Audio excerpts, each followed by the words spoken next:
घने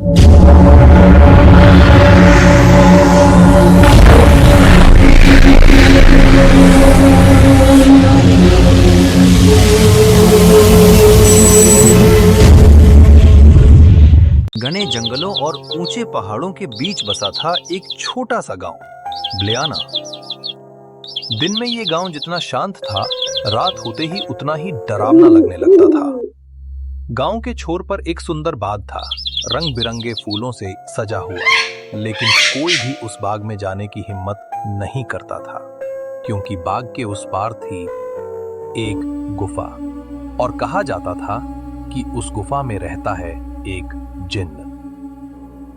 सभी गांव वाले बताते थे, कभी कभी रात में उस गुफा से आवाजें आती हैं, कोई है वहां, मुझे बाहर निकालो।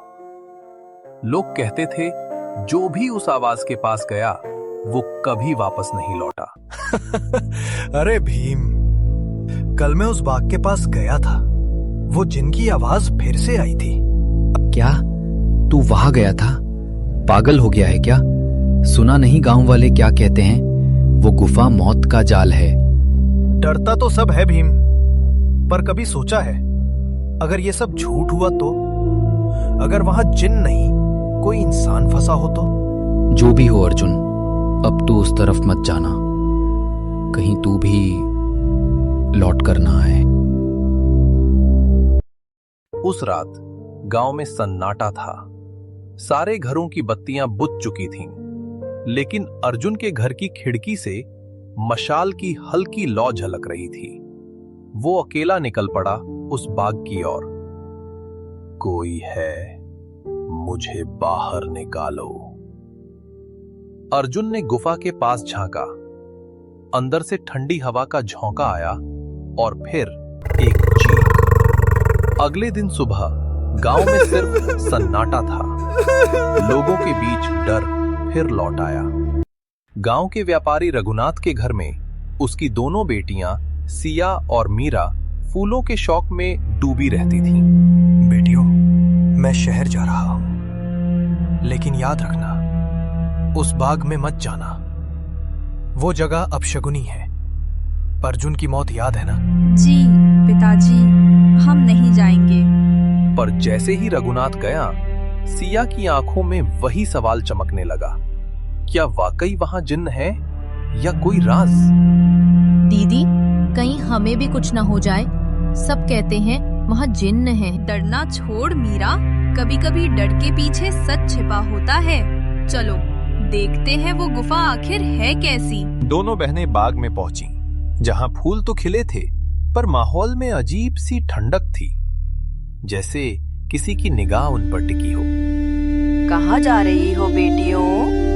क्या तुम्हें नहीं पता, इस बाग में जिन्न रहता है। काकी, हम बस फूल तोड़ने आए हैं। फूल तोड़ना? फूल तो यहाँ कोई नहीं तोड़ता बच्ची। ये बाग मेरा है, और उस गुफा में जो रहता है वो मेरी रक्षा करता है। सिया और मीरा कांप उठी।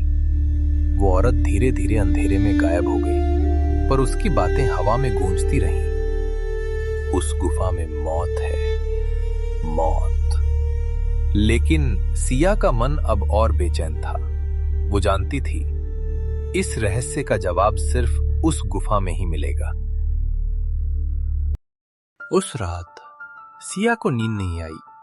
कमला की बातों ने उसके दिल में सवाल छोड़ दिया था। आखिर वो औरत गुफा की रखवाली क्यों कर रही थी, और अर्जुन की मौत के पीछे कौन था? सच में जिन या कोई इंसान? दीदी, पिताजी ने मना किया था ना, अब क्यों जा रही हो वहाँ? कभी कभी डर को देखने जाना जरूरी होता है मीरा। मैं जानना चाहती हूँ उस गुफा में आखिर है क्या। वहीं पेड़ के पास रुक गई और सिया अकेली आगे बढ़ गई। उस बाग के भीतर, जहां हर पत्ता जैसे उसकी चाल गिन रहा था। गुफा के भीतर अंधेरा था, लेकिन दीवारों पर कुछ उकेरा हुआ दिखा, अजीब से निशान, जैसे किसी पुराने जादू के। अचानक हवा तेज चली और एक गूंजती आवाज आई, मुझे आजाद करो। कौन है वहां? डरो मत लड़की, मैं तुम्हारा दुश्मन नहीं हूँ। मैं यहाँ सालों से कैद हूँ। मुझे बाहर निकालो और मैं तुम्हारे गांव को मुक्ति दूंगा। सिया धीरे धीरे आगे बढ़ी।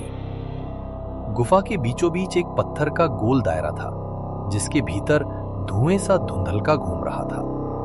वहीं से वो आवाज आ रही थी। कई साल पहले मैं इस बाग का रक्षक था। ये जगह जादुई थी, हर फूल में जीवन था।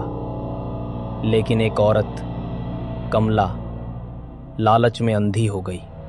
वो चाहती थी इस बाग की ताकत अपने लिए। उसने मुझसे छल किया और एक मंत्र से मुझे इस गुफा में कैद कर दिया। अब मैं बस यही चाहता हूँ, मुक्ति। अगर मैं तुम्हें आजाद कर दूं, तो क्या मेरा गांव सुरक्षित रहेगा? मैं किसी को नुकसान नहीं पहुंचाऊंगा।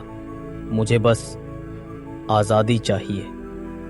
सिया की आंखों में डर नहीं, भरोसा था। उसने मशाल जमीन पर रखी और गुफा के एक कोने में चमकता हुआ लाल फल देखा। लड़की, उस फल को मत छूना। सिया मुड़ी। कमला गुफा के मुहाने पर खड़ी थी। उसकी आंखें लाल थीं और हाथ में एक ताबीज। तुमने इस जिन्न को क्यों कैद किया? उसने तुम्हारा क्या बिगाड़ा था? उसने मुझे अमरता देने से मना किया था। अब ये बाग, ये गुफा सब मेरी है। कमला ने ताबीज हवा में उठाया, लेकिन तभी सिया ने वो लाल फल उठा लिया। जैसे ही फल जमीन पर गिरा, एक तेज रोशनी फैली। नहीं। अगले ही पल कमला राख में बदल गई। जहां फल गिरा था, वहां अब एक लाल तोता बैठा था, जो धीरे से बोला, बहादुर लड़की, तुमने लालच पर हिम्मत को चुना। अब सच्चाई का द्वार खुल चुका है। गुफा की दीवारें चमक उठीं। धुएं के बीच से जफर का आकार उभरा, एक उजली रोशनी में नहाया हुआ चेहरा। धन्यवाद सिया, तुम्हारी वजह से मैं आजाद हुआ हूं। तुम्हारे गांव को अब कोई बुरा साया नहीं छू सकेगा। अगली सुबह गांव में बरसों बाद सूरज की किरणें फैली। बाग फिर से हरा भरा हो गया। लोगों ने डरना छोड़ दिया और सिया वो बलियाना की रक्षक कहलाने लगी।